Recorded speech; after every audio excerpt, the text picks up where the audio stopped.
আসসালামু আলাইকুম। কবির টেক বাংলার পক্ষ থেকে সবাইকে জানাচ্ছি স্বাগতম। নবম সপ্তাহ ইলেকট্রিক্যাল মেইনটেনেন্স ওয়ার্কার্স 2, এটা আমরা অ্যাসাইনমেন্ট নাম্বার 6 আর শিরোনাম লিখবেন হচ্ছে বৈদ্যুতিক ইস্ত্রি। শিক্ষার্থীবৃন্দ, প্রথমে আমরা যেটি দেখব সেটি হচ্ছে আমাদের সিলেবাসটি আছে বৈদ্যুতিক ইস্ত্রি। এখান থেকে 3টি নির্দেশনা আছে, যে বৈদ্যুতিক ইস্ত্রির গঠন সম্পর্কে ধারণা, বৈদ্যুতিক ইস্ত্রির কার্যপদ্ধতি এবং বৈদ্যুতিক ইস্ত্রির সম্ভাব্য ত্রুটি, এটা নিয়ে আলোচনা করা শুরু করব। প্রথমে আমরা যেটা দেখছি নির্দেশনা 1 এর সমাধান বৈদ্যুতিক ইস্ত্রির গঠন। এখান থেকে চিত্রটা আঁকাবেন এবং এই যেই অংশগুলো আছে অংশগুলোর সম্পর্কে যদি আমরা একটু ডিটেলস দেখি, এখানে যে প্রথমে আমাদের আছে হচ্ছে শোল প্লেট। বৈদ্যুতিক ইস্ত্রির সবচেয়ে নিচের প্লেটটি হচ্ছে শোল প্লেট। এটি সাধারণত লোহা দিয়ে তৈরি এবং এতে ক্রোমিয়াম প্লেটিং কার্ড থাকে। আবার কখনো কখনো এর নিচে একটি প্লেট দেওয়া থাকে যাকে হিলো প্লেট বলে থাকে।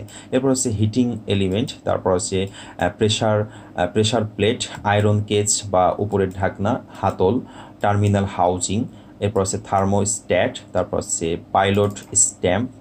এই অংশটুকু আমাদের আলোচনা করতে হবে।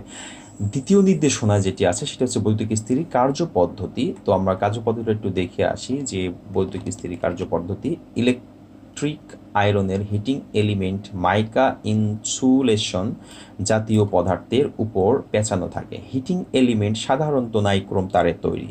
ইস্ত্রিতে বৈদ্যুতিক কারেন্ট প্রবাহ ঠিকমতো ইস্ত্রি করে ভাঁজ করা যাবে না, আর যদি বেশি গরম হয় তাহলে কাপড় পুড়ে যেতে পারে। এই অসুবিধা দূর করার জন্য আজকাল বাজারে অটোমেটিক ইস্ত্রি বেশি পাওয়া যাচ্ছে। ইস্ত্রি বা আয়রন সাপ্লাই দেওয়া হয়, তখন থার্মোস্ট্যাট দ্বারা নিয়ন্ত্রিত হয়, এটি উত্তপ্ত হয় এবং ইন্ডিকেটর ল্যাম্প জ্বলে। আবার যখন তাপমাত্রা বা টেম্পারেচার সেটিং বা নর্মাল এর চেয়ে বেশি হয় তখনই থার্মোস্ট্যাট অফ হয়ে যায় এবং ইন্ডিকেটর ল্যাম্প আর জ্বলে না। থার্মোস্ট্যাট নর্মালি ওপেন বা অফ বা বন্ধ থাকে। এটি দুটি ধাতু, স্টিল বা সিলভার এর তৈরি। হিট যখন পজিশনে চলে আসে তখন থার্মোস্ট্যাট বন্ধ হয়ে যায়, তখন ইন্ডিকেটর ল্যাম্প জ্বলে ওঠে এবং এর ক্ষেত্রে তাপ উৎপন্ন হয়। ইস্ত্রির উপরের দিকে হিট যাতে না উঠতে পারে সেজন্য অ্যাসবেস্টস প্যাড দেওয়া থাকে। সাপ্লাই এর ক্ষেত্রে সিলেক্টর বা নব বা কন্ট্রোল সুইচ ডায়াল অ্যারেঞ্জমেন্ট এর মাধ্যমে ঠিক পজিশনে রাখা হয়। ডায়াল অ্যারেঞ্জমেন্ট ক্লক ওয়াইজ ঘোরালে টেম্পারেচার বাড়ে এবং এন্টি ক্লক ওয়াইজ ঘোরালে টেম্পারেচার কমে। কাপড়ের বিভিন্ন ধরন অনুযায়ী থার্মোস্ট্যাট নব সেট করা যায়, যা কখনো কখনো ইস্ত্রি গায়ে লেখা থাকে। সেই অনুযায়ী ইস্ত্রি গরম হয় এবং কাপড় ইস্ত্রি করা যায়। তৃতীয় নির্দেশনা যেটি ছিল হচ্ছে বৈদ্যুতিক ইস্ত্রির ত্রুটির সমূহ ও প্রতিকার। তো এখানে আমরা যেটা দেখতে পাচ্ছি 3টি ভাগে ভাগ করা আছে বক্সগুলো।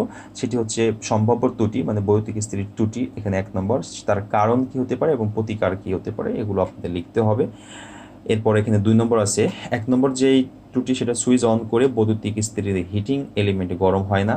2 নম্বর যেটা আমরা দেখছি সেটা সুইচ অন করার সাথে সাথে ফিউজ কেটে বা পুড়ে যায়। আমাদের কিন্তু পুরোটাই লিখতে হবে কারণ এখানে প্রতিকারও লিখতে বলা হয়েছে। এটা হচ্ছে 3 নম্বর। একই রকমভাবে 4, 5, 6 রয়েছে। এটা হচ্ছে 3 নম্বর নির্দেশনা। প্রিয় শিক্ষার্থীবৃন্দ, এতটুকু ছিল হচ্ছে আমাদের এই 6 নম্বর অ্যাসাইনমেন্টটি নবম সপ্তাহের।